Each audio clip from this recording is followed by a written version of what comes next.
What's going on, everyone? Welcome back to Skull Network. My name is Nick, and the rumors, if you want to call them rumors, were true.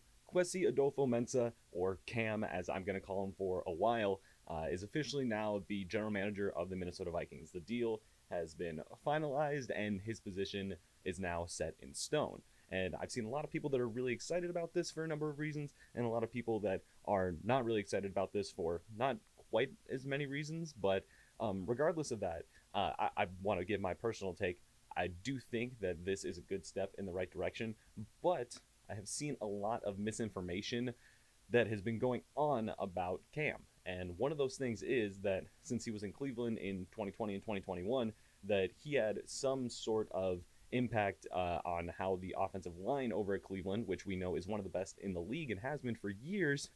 There's a lot of people that think that he is one of the main contributors to that. And as much as I want to believe that as the truth, unfortunately, it really isn't. And there's a lot of people that I've gone back and forth about with this, and I just want to clear things up for you guys because that's something that I've seen a lot of people talk about that isn't necessarily true. So as you guys know, Cam was with the San Francisco 49ers from 2013 to 2019, and of course now he was with the Browns 2020 and 2021. So if we take a look at it, we're going to start here looking at J.C. Tretter, the center for the Cleveland Browns. Tretter started his career being drafted by the Green Bay Packers in 2014 and played with them up until 2017, where he eventually moved on to the Cleveland Browns. So obviously 2017 comes before 2020.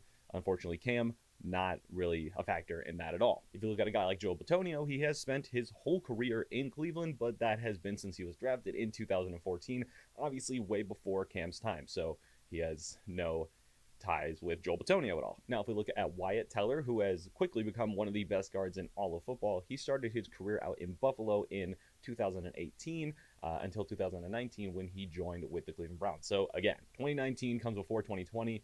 Cam, not a part of that acquisition at all either. And now the two most controversial Browns offensive linemen, if you want to call it that, in this situation are, of course, Jack Conklin and Jedrick Wills Jr., both of their tackles. Now, both of these guys came in 2020, so a lot of people looking on the surface will say, yeah, Cam definitely had to have had some part in those two, and of course, those guys are part of the best offensive line, or one of the best offensive lines in the league. But I have some bad news. Jack Conklin was signed out of free agency in March of 2020, and Jedrick Wills, of course, was drafted in 2020, and the draft always happens in April, so he came onto the team in April of 2020. Now, if you dig really deep, which you have to do with information on Cam, it's very hard to find for some odd reason. He was signed to the Browns as their vice president of football operations in May of 2020, which obviously is a date that is later than both of those dates. So, I mean, if you look at it from that way, he didn't have any part in building the Browns offensive line that we know it as today. Now, there was someone that got into it with me online saying that the general manager of the Browns, Andrew Berry, had been technically working with Cam since January of 2020, which completely is not true. He gave me an article and everything, but it said that Cam was employed with San Francisco until February of 2020, which means that no way he was working with the Browns at all before then. And the main thing is that Andrew Berry was basically planning on putting him into the front office of the Browns from the time that he met him at the combine and scouting events and stuff like that.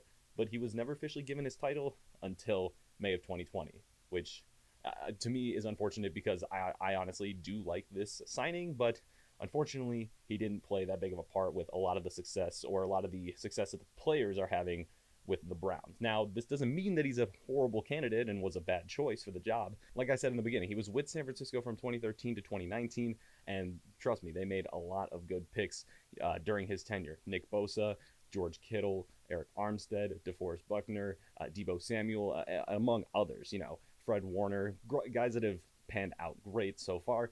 Now, did Cam have like a major part in all of those? Who's that really to know? We're all just kind of casual fans looking on the surface, and we can only make assumptions. But the assumption that Cam had a major part in building the offensive line of the Cleveland Browns is unfortunately a misunderstanding, as much as I wanted it to be true as well. And yeah, that's all the information I have on this sort of situation. Like I said, I wanted it to be true, but after doing some more research, come to find out that a lot of people are starting to spread misinformation on our new general manager, and I'm trying to stop that. So unfortunately, the Browns offensive line, not really a product of Cam. But again, I do still have faith and hope in the guy, and I think you guys should too. That's gonna wrap up this video, everyone. If you are new to the channel, make sure you hit the subscribe button down below, and if you enjoyed this video, make sure you give it a like as well. If you want to share this video with anyone and help clear up some misinformation, you can do that with anyone on any platform. And if it's Crackula on the corner, that's your guys' best option. You guys already know. My name is Nick, and I'll see you guys all in the next video. Adios.